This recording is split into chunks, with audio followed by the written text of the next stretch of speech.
2013 NEET topper Ayush Goyal. कहीं ना कहीं हम उस वक्त क्लास 10th में 11th में थे, तो हमने बहुत सुना था कि यार आयुष गोयल ने टॉप किया है, नीट का एग्ज़ाम पहली बार हुआ था। तो मेरे पापा ने मेरे को बोला कि तेरे को तैयारी करनी है। मेरे को कुछ खास पता नहीं था उस वक्त। तो मैंने कहा हाँ ठीक है। 11th हमने पास किया, 12th पास किया, तब तक बात दिमाग से निकल चुकी थी। फिर हुआ क्या कि हम किसी ने बोला पापा को कि नहीं कोटा जगह है वहाँ पे, जो हमने हमारे बच्चे को बताया, उन्होंने मेरे को भेजा। वहाँ जाके हमें पता चला कि आयुष गोयल, क्योंकि हमने एक ही नाम सुना था आयुष गोयल, से पहले हमें कुछ पता था नहीं। हमने पता किया भाई कोटा में पढ़ा रहता था, घर से पढ़ता था। नया शौक था, हमें कहता है डिस्कस। हमने पता किया कैसे कि शुरू में कैसे पढ़ता था, लोग बोलते थे यहाँ रहता था वहाँ रहता था, रियल में तो कैसे सकते थे। तो कहीं ना कहीं ये चीज़ें क्या है कि हमें इंस्पायर करती है, मोटिवेट करती है, बट हमें वही चीज़ें पता चलती है जो बाहर चलती। एक्चुअल में उस टॉपर के यहाँ दिमाग में क्या चल रहा है ये हमें पता है। मैं आपको कुछ ऐसी ही चीज़ें बताने चाहता हूँ क्योंकि अब मैं बता सकता हूँ, उस काबिल हूँ, क्योंकि हमने कई टॉपर्स को बनाया। अब हमने जब उन टॉपर्स को बनाया है तो अब वो हमारे साथ शेयर करते हैं कि सर जब मेरे माइंड में ये चीज़ें चल रही थी तो मैंने क्या क्या किया, या कुछ नया इन्वेंट करने के लिए कि यार मैं ये स्ट्रेटजी फॉलो करूँ तो मेरा मार्क्स इंप्रूव हो जाए।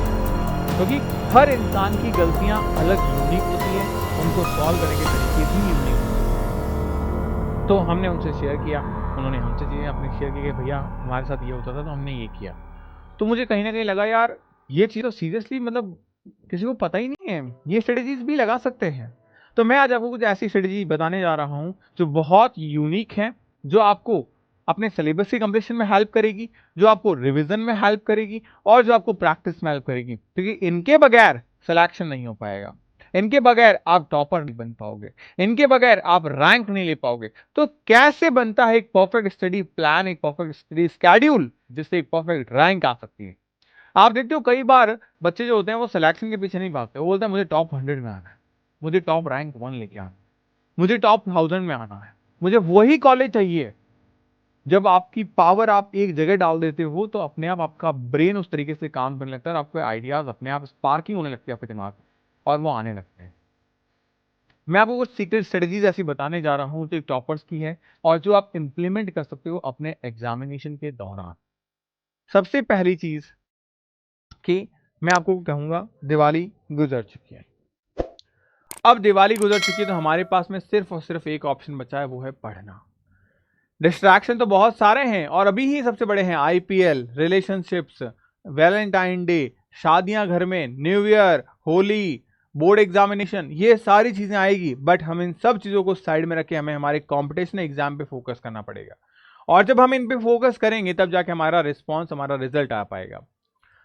दिवाली के बाद में कंप्लीट प्लान क्या होता है, दिवाली इज ओवर नाउ। अब हमें क्या करना है, हमें हमारे समय का एक एक सेकंड यूज करना है। अवॉइड करो इजी और डिफिकल्ट पेपर्स। कौन सा है, यूट्यूब पे शॉर्टकट्स को ढूंढना। मैंने देखा, मैंने खुद ने जब वीडियोस अपलोड किए कि आप इन डू एंड डाई टॉपिक्स को करो, बच्चों ने बहुत प्यार दिया। कहीं ना कहीं मुझे पता चला बच्चा भाग किस तरफ रहा है, कम से कम कितना पढ़ूं मैं, जबकि उसके पास समय है अभी कि वो पूरा पढ़ सकता है, पूरा पढ़ सकता है आराम से। तब हम कम से कम क्यों भागें। सबसे पहली बात, यूट्यूब के र्यूमर से दूर भागो, छोड़ो उनको। आप अगर एम्स की तरफ से या कहीं पे भी स्टेट एग्जाम की तरफ से कोई भी किसी भी प्रकार की अपडेट आती है, आपको ये पता होना चाहिए कि आपको अपडेट करने के लिए आपके जय भैया बैठे हैं। आपको 10 अलग अलग यूट्यूब प्लेटफॉर्म्स, चैनल्स को स्क्रॉल करने की रिक्वायरमेंट नहीं है। आप अवेयर रहोगे हर एक चीज को लेके। तो इसका मतलब क्यों अपनी डेस्टिनी को चेंज कर रहे हो कि हाँ यार हम अगर देखते रहेंगे 1 घंटा ही तो लगेगा, 10 मिनट तो लगेंगे। आपको पता नहीं वो 10 मिनट आपको किस तरीके से एक शॉर्ट टर्म डोपामिन देके 1 घंटे में कन्वर्ट कर रहे हैं। तो ये चीज आपको ध्यान रखनी है। सेकंड, करंट आपकी टाइमलाइन क्या बोलती है। अक्टूबर भाई साहब गुजर चुका है, नवंबर आ चुका है और देखते ही देखते 2025 भी गुजर जाएगा। अब आपके पास में ये 6 महीने जो आ रहे हैं, इन 6 महीने को डिवाइड कर दो कि आने वाले इन 4 महीनों में मैं अपने सिलेबस को खत्म करूंगा और 2 महीने में रिवीजन प्लान करूंगा। 2024 में, 2025 में जो भी गलतियां हमने की है उन गलतियों को हम नहीं दोहराएंगे। आपको करना क्या है, एक बैलेंस स्केड्यूल फॉलो करना है। बैलेंस स्केड्यूल का मतलब होता है हमें कोर्स भी कंप्लीट करना है, हमें रिवीजन भी करना है। 90% स्टूडेंट एकेडमिक एग्जामिनेशन में क्या करते हैं कि वो सिर्फ कोर्स कंप्लीशन पे ध्यान देते हैं। सिलेक्शन कभी भी कोर्स कंप्लीशन से नहीं होता। कोर्स कंप्लीट करने वाला बच्चा एक एवरेज बच्चा होता है, न कि टॉपर बच्चा। और मैं यही आपको बता रहा हूं, एक टॉपर और एक एवरेज बच्चे में सबसे पहला डिफरेंस ये होता है कि टॉपर बच्चा भागता है सिलेबस को कंप्लीट करने के लिए और एक एवरेज बच्चा भागता है आपके रैंक के लिए। क्या ऐसा है? बिल्कुल नहीं। लेकिन जैसे इसको आप उल्टा कर दोगे कि नहीं यार, अगर हम सिलेबस को रिवाइज करेंगे तो डेफिनेटली हमारा सिलेबस कंप्लीट हो चुका है, तभी तो सिलेबस रिवाइज कर पा रहे हैं, तो अब वो जाके बनेगा एक एवरेज से एक टॉपर बच्चा। अब आपको डिसाइड करना है कि अगर आपको टॉपर बनना है तो हमें सिलेबस के पीछे भागना है या रिवीजन के पीछे भागना है। हमें एवरेज बच्चा तो हम है ही हैं, तो आपको कहीं ना कहीं चूज करनी पड़ेगी चीजें कि आपके हिसाब से क्या है। नेक्स्ट हम बात करें, मेरे पास में 2 प्लान है। प्लान ए, ऐसे स्टूडेंट जो अपने बैच के साथ सिंक हो रहे हैं। सिंक इन द सेंस कि बैच में जो चीजें चल रही है हमारी भी वही चल रही है। आप में से ढेरों सारे ऐसे बच्चे हैं जो काउंसलिंग के अंदर थे, जिन्हें लेट पता चला कि भैया अब हम लेट हो गए, क्या करें। तो आपके लिए नया बैच शुरू किया गया है आपके एम्स की प्रिपरेशन के लिए, स्टेट एग्जाम की प्रिपरेशन के लिए सेपरेटली अलग से। तो आप उन बैचेस को ज्वाइन कर सकते ताकि आप सिंक कर पाओ। अच्छा, बहुत सारे ऐसे बच्चे भी होते हैं जो बैच जब स्टार्ट होता है तब वो ज्वाइन नहीं कर पाते, उसके 10-12 दिन 15 दिन 1 महीने बाद में ज्वाइन करते हैं। तब क्या करें? तब भी कोई दिक्कत नहीं है, आपका जो भी सिलेबस छूटा है हम उसको अगेन वापस से पढ़ाएंगे। ये एश्योरिटी आपको जे एकेडमी पे मिल जाती है। अब आप देखो, आप अपने बैच के लेक्चर्स को फॉलो करो, उनकी डीपीपीस को सॉल्व करो। इसके अलावा कंप्लीट 11th क्लास आप रिवीजन पे डालो एंड ऑफ द नवंबर में, क्योंकि आपने अगर 11th पढ़ा 11th डाल दो, 12th पढ़ा है 12th डाल दो। दिसंबर से फरवरी तक आपको फोकस करना है अपने क्लास 12 पे। ये खास तौर से उन बच्चों के लिए है जो क्लास 12 का एग्जाम 2026 में देंगे, जो अपियरिंग बच्चा है, क्योंकि एग्जामिनेशन टाइम पे उससे 2 सब्जेक्ट 2 अलग अलग क्लासेस नहीं पढ़नी है। आप अपना मंथली प्लान बनाओ। Monthly plan in the sense कैसे? अभी आपको पता है कि यार मेरे फिजिक्स के अंदर 28 चैप्टर्स हैं, केमिस्ट्री में 22 हैं, बायोलॉजी में 32 हैं। अब यहां अगर मैं बात करूं, कुल मिला के 87 के आसपास चैप्टर्स निकल के आ रहे हैं। इन 87 चैप्टर्स में से 82 चैप्टर्स में से अगर मैं क्या करूं, रिवीजन भी करना है मेरे को, कॉन्सेप्ट्स को भी बिल्ड करना है मेरे को, और मेरे पास में समय भी कितना है, 200 दिन। तो अप्रोक्सीमेट मैं यहां पे 2.5 दिन के आसपास का समय दे सकता हूं। इसका मतलब मुझे 1 महीने में 15 चैप्टर में कवर कर सकता हूं, तब जाके मेरा सिलेबस कंप्लीट होगा। आप यही सोचते हो, और यही फर्क होता है एक एवरेज स्टूडेंट में, क्योंकि अभी जो आपने प्लान बनाया वो एक एवरेज बच्चे का था।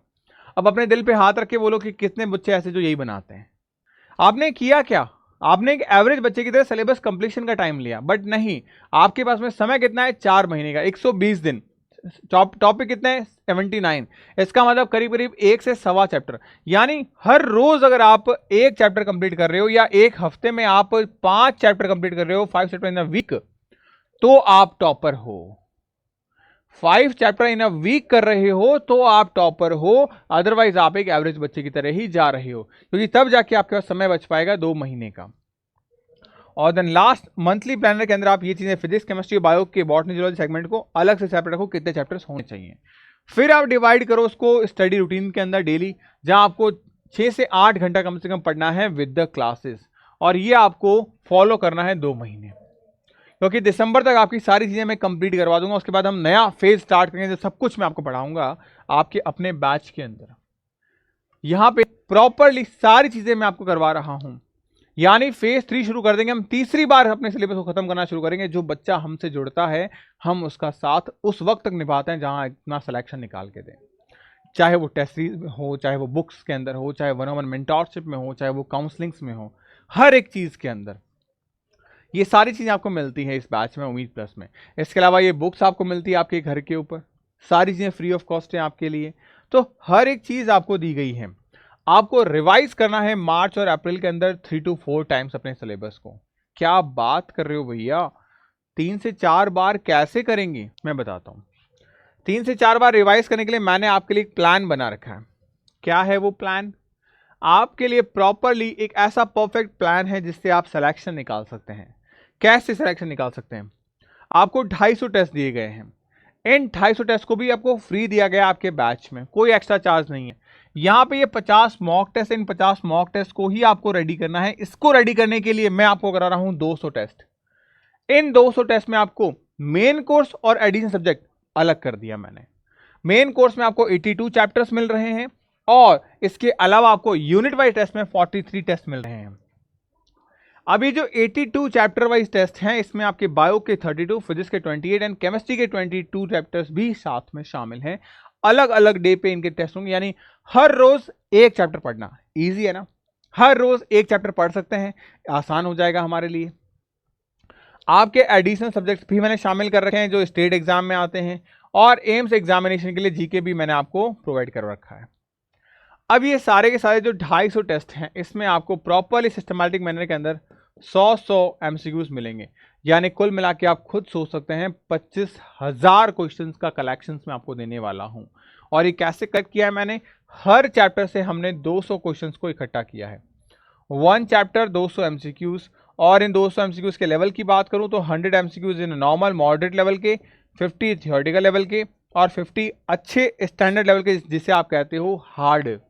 मैंने उस तरीके से पूरा डिजाइन कर रखा है। और इसके साथ साथ एक परफेक्ट प्लान आपको मिल रहा है जहां पे आप सिलेक्टेड वे में हर एक चीज कर सकते हो। जो 43 आपके एडिशनल टेस्ट हैं, उसमें बात करूं तो 25 टेस्ट आपके ऐसे हैं जहां physics, chemistry, botany, zoology segment एक चैप्टर आएगा, यानी कलेक्टिव फॉर्म में आ रही चीजें। उसके अलावा 18 टेस्ट आपके हैं जहां पे 11th की फिजिक्स, केमिस्ट्री और बायो है, 12th की फिजिक्स, केमिस्ट्री और बायो है, फिर कंप्लीट फिजिक्स, केमिस्ट्री, बायो है, फिर बायो में बॉटनी, जूलॉजी है, केमिस्ट्री में ऑर्गेनिक, इनऑर्गेनिक, फिजिकल है, फिजिक्स में मैकेनिक्स, मॉडर्न, इलेक्ट्रो एंड आपका कंप्लीट फिजिक्स है। तो ये सारी चीज़ें आपको मिल रही है प्रॉपरली सिस्टमैटिक मैनर के अंदर। अगर आप ये चीज़ें करते हो तब आप आराम से सिलेक्शन निकाल सकते हैं। देन हमारे पास में प्लान बी आता है उन बच्चों के लिए जिनका ऑलरेडी बैकलॉग है। तो जो बैकलॉग है, मान लेते हैं बैकलॉग आपका कितना है, 10 से ज़्यादा चैप्टर्स का है फिजिक्स, केमिस्ट्री, बायो को मिला के।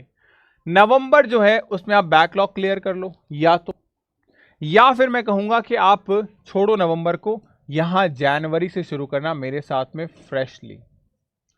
बैकलॉग मैं खुद कवर करवा दूंगा आपका। जो चीज़ें अभी आप पढ़ रहे हो उसको आप पढ़ते चलो। आप क्या करो, हर चैप्टर का 1 शॉट देखना जब आपके स्टार्ट हो जाएगी। यही चीज़ें आपको करनी है। आपको डिटेल लेक्चर्स आपको कंप्लीट करने हैं, आपको डीपीपी सॉल्व करनी है, आपको बुक्स के जो क्वेश्चंस दिए गए हैं वो सॉल्व करने हैं, साइड बाय साइड सारी चीज़ें करनी है। जब ये सब चीज़ें करोगे तो आसानी से आप एग्जाम निकाल सकते हो। आपको स्मार्टली बैकलॉग करना होगा। अब स्मार्टली बैकलॉग करने का मतलब क्या होता है? करंट के साथ बैक करना। अक्सर बच्चे क्या करते हैं, बैकलॉग करने बैठते हैं और उनका करंट जो है वो उनका बैकलॉग कन्वर्ट होते चला जाता है। और कहीं ना कहीं आपको पता होगा हमारे बैकलॉग करने की स्पीड और करंट क्लासेस की स्पीड में बैकलॉग की स्पीड धीरे होती है, तो उससे बैकलॉग और बढ़ता चला जाता है। सबसे पहली चीज, होम डिलीवरी हो जाएगी आपके जितने भी नोट्स हैं उनकी, तो वो इजी आपके लिए। या ऑनलाइन टेस्ट अगर आप ज्वाइन करते हो तो वहां पे आपको मल्टीपल टाइम्स आपके टेस्ट हो जाते हैं। तो आपका गोल यही होना चाहिए कि 11th को रिवाइज करो, बिकॉज यहाँ पे 30 नवंबर तक आप 11th खत्म कर लो, या फिर आप इसको जनवरी में स्टार्ट करो। जो भी आपका वॉट एवर बैकलॉग है फिजिक्स, केमिस्ट्री, बायो में, वो आप कवर कर सकते हो।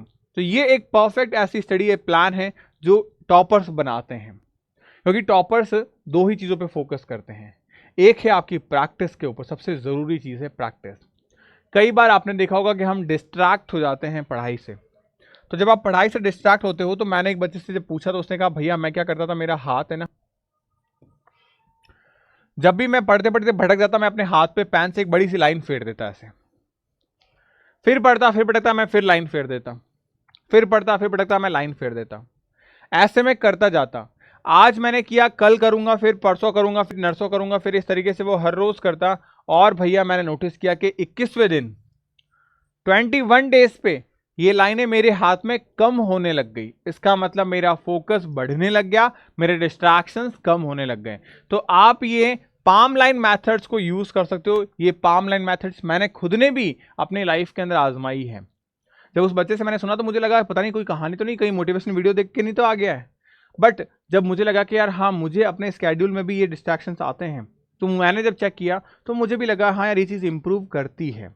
इट वर्क, क्योंकि आप हर बार क्या करते हो, कोई ना कहीं आपका हाथ आपके सामने आता है, वो आपको गंदा दिखाई देता है, और इस वजह से धीरे धीरे आप फोकस्ड होते चले जाते हो, और ये चीज़ वाकई में वर्क इट करती है। बस आप इन चीज़ों को फॉलो करोगे, आप अपने सिलेबस पे फोकस करो, आप रिवाइज करो, आप प्रैक्टिस करो, definitely you can crack your examination with the best of best rank के साथ में। तो होपफुली टॉपर से कुछ सीक्रेट के साथ में मैंने कुछ चीज़ें आपको बताई कि कौन से 2 स्टडी प्लान हैं जो आपको फॉलो करने चाहिए, विद द बैकलॉग वाले और विदाउट द बैकलॉग वाले। तो वीडियो आपके लिए बहुत हेल्पफुल होगा, जो मैं कमेंट करने के लिए आपको बोला वो जरूर करिएगा। मिलता है नेक्स्ट वीडियो में, तब तक के लिए गुड बाय। पढ़ते रहो, मुस्कुराते रहो, स्टे हैप्पी, स्टे हेल्दी।